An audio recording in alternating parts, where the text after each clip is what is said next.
Perkenalkan, nama saya Anisi Diastuti, saya apoteker di Puskesmas Salaman 1. Saya Alifania Venturini, jabatan saya analis hukum di instansi Satpol PP dan PK Kabupaten Magelang. Saya Harisma Galih Prestuti, analis advokasi hukum di bagian PBJ Kabupaten Magelang. Saya Raras Aiko Malesari, apoteker di Rumah Sakit Candi Umbul, Kabupaten Magelang. Kenalkan, nama saya Rizky Nugrahini, jabatan perawat di RSUD Merah Putih, Kabupaten Magelang. Kami dari kelompok 4 Angkatan 11 Latsar PPSDM Geominerba tahun 2022. Kali ini kita akan membahas analisis dan evaluasi penerapan pelayanan publik berbasis digital di Satuan Polisi Pamong Praja dan Pemadam Kebakaran Kabupaten Magelang. Tetapi sebelum itu, kita akan membahas tentang manajemen ASN dan Smart ASN. Apa itu manajemen ASN?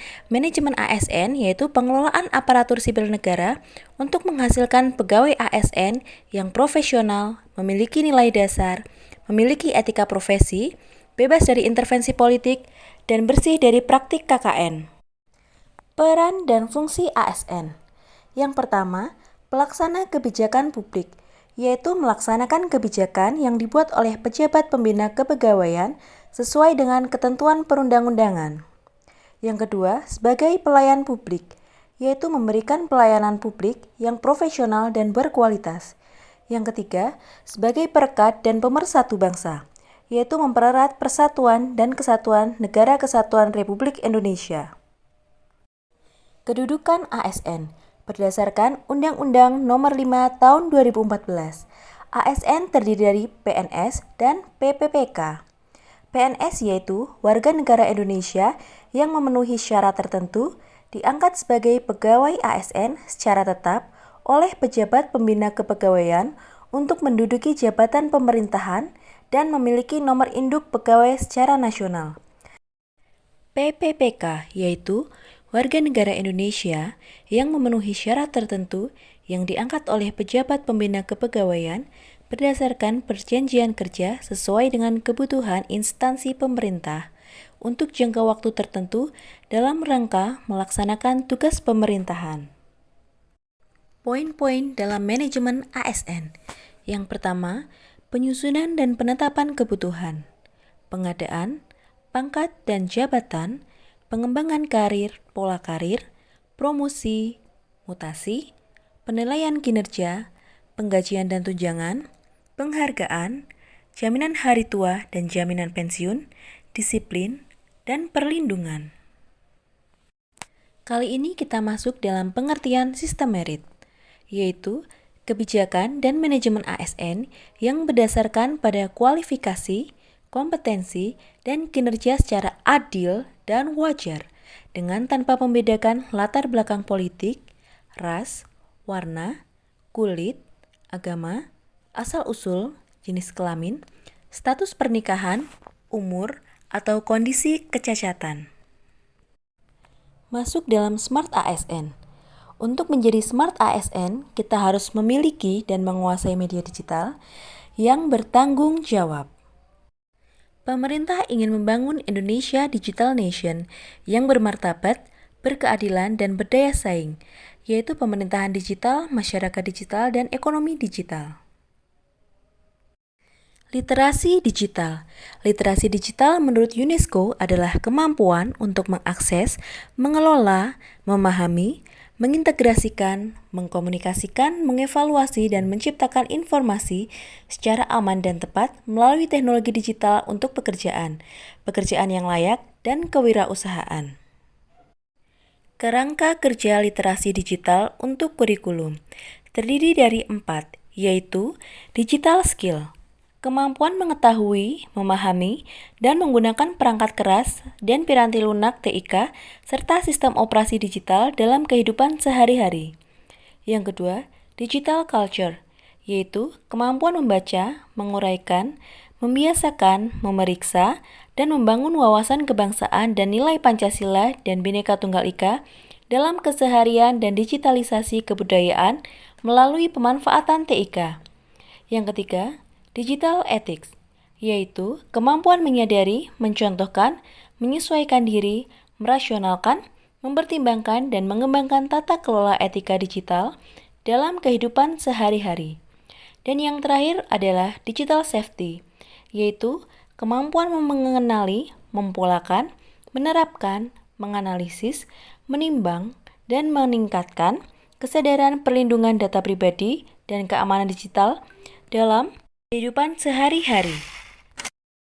Satuan Polisi Pamong Praja atau Satpol PP adalah aparat pemerintah daerah yang diberi tugas, tanggung jawab, dan wewenang sesuai dengan peraturan perundang-undangan dalam penegakan peraturan daerah dan peraturan kepala daerah, penyelenggaraan ketertiban umum dan ketentraman serta pelindungan masyarakat. Selain itu, Satpol PP juga mempunyai fungsi 1. Penyusunan program penegakan perda dan perkada, 2. Pelaksanaan kebijakan penegakan perda dan perkada, 3. Pelaksanaan koordinasi penegakan perda dan perkada, 4. Pengawasan terhadap masyarakat, aparatur atau badan hukum atas pelaksanaan perda dan perkada, dan 5. Pelaksanaan fungsi lain berdasarkan tugas yang diberikan oleh kepala daerah sesuai dengan ketentuan peraturan perundang-undangan. Untuk menjamin terlaksananya tugas Satpol PP dalam penegakan perda dan perkada, penyelenggaraan ketertiban umum dan ketentraman serta pelindungan masyarakat perlu dilakukan peningkatan, baik dari sisi kelembagaan maupun sumber daya manusia. Selain itu, keberadaan Satpol PP dalam penyelenggaraan pemerintah daerah diharapkan dapat membantu adanya kepastian hukum dan memperlancar proses pembangunan di daerah. Salah satu bentuk dari pelayanan publik dari instansi Satpol PP adalah pelayanan aduan masyarakat. Nah, selanjutnya kita akan membahas mengenai pelayanan publik yang dimiliki oleh Satpol PP Kabupaten Magelang. Tapi sebelumnya, apa saja sih tugas dan kewenangan Satpol PP? Menurut Undang-Undang Nomor 23 Tahun 2014 tentang Pemerintah Daerah, pada pasal 255 ayat 1 disebutkan Satpol PP dibentuk untuk menegakkan perda dan perkada, menyelenggarakan ketertiban umum dan ketentraman, serta menyelenggarakan perlindungan masyarakat. Berdasarkan Undang-Undang Nomor 25 Tahun 2009 tentang pelayanan publik merupakan kegiatan atau rangkaian pelayanan sesuai dengan perundang-undangan bagi setiap warga negara dan penduduk atas barang, jasa, dan atau pelayanan administratif yang disediakan oleh penyelenggara pelayanan publik. Pelayanan publik pada hakikatnya merupakan pemberian pelayanan prima kepada masyarakat yang merupakan kewajiban aparatur negara sebagai abdi masyarakat. Dengan kewajiban tersebut, salah satu bentuk pelayanan publik yang diberikan adalah layanan aduan masyarakat. Masyarakat Kabupaten Magelang dapat melakukan aduan kepada Satpol PP apabila terjadi pelanggaran ketertiban umum dan ketertiban di wilayahnya. Aduan masyarakat yang dimiliki oleh Satpol PP Kabupaten Magelang direalisasikan dalam bentuk laporan melalui nomor telepon yang dapat diakses melalui website serta media sosial Satpol PP dan PK Kabupaten Magelang.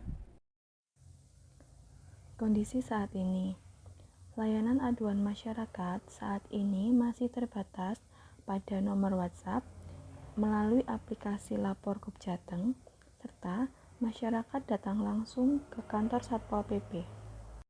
Masalahnya adalah masyarakat masih terkendala apabila akan melakukan aduan ke instansi Satpol PP.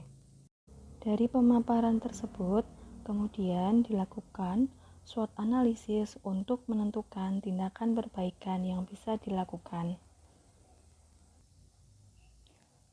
Untuk kekuatannya, yaitu karyawan berkompeten dan menguasai media digital.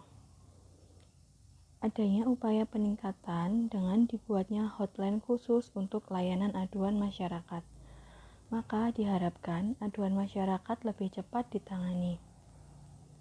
Kelemahannya, belum adanya operator yang siap siaga 24 jam untuk menerima aduan masyarakat.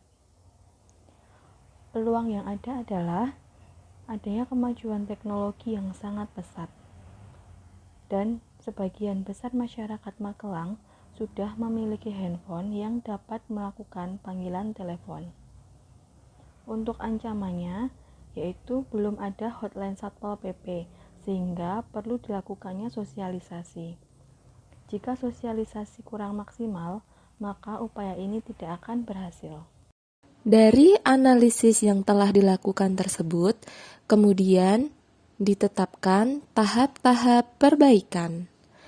Tahap perbaikan yang pertama, membuat hotline khusus untuk aduan masyarakat kepada Satpol PP. Kemudian, menunjuk operator yang siaga 24 jam dapat dibuat sistem shift. Yang ketiga, melakukan uji coba pada layanan aduan masyarakat melalui hotline tersebut. Selanjutnya, jika hasil sudah memuaskan, dapat dilakukan sosialisasi kepada masyarakat. Langkah terakhir yaitu sosialisasi melalui media sosial, baik Instagram maupun Twitter. Sekian pemaparan dari kelompok kami. Terima kasih.